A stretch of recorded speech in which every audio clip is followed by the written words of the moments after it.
xuồng anh đi dân cho tay thú tiêu dao nơi cánh đồng sông.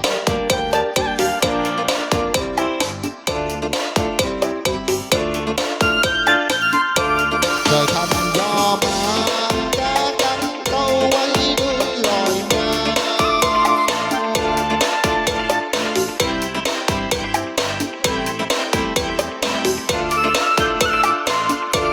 Dẹp thưa con đủ che nắng mưa dáng mơ gì đâu.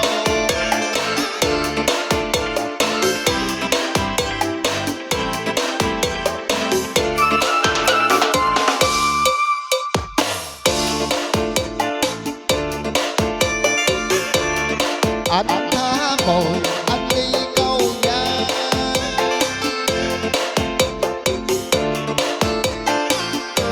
con cá han mồi con cá rồi đời, cá rồi đời.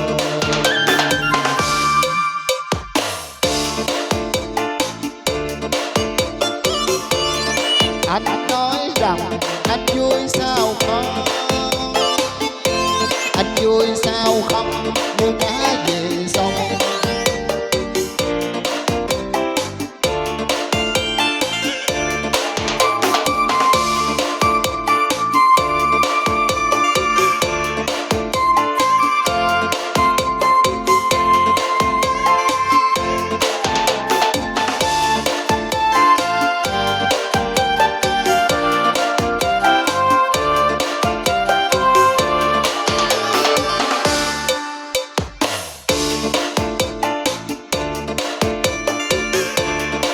Anh nói rằng anh đi dân câu,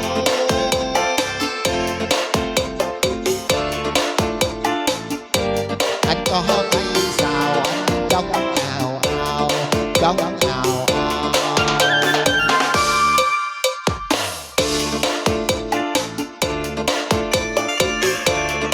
Anh trong xuồng anh đi dân câu,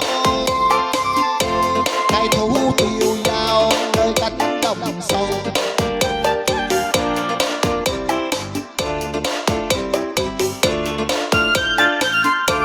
Trời thanh gió mang cá cánh câu quay đuôi lòi nhau.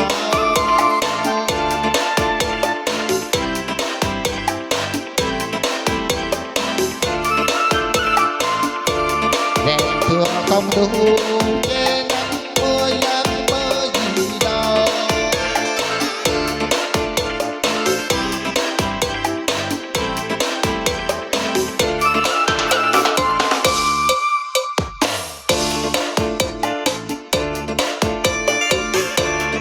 Anh tha mồi anh đem câu cá,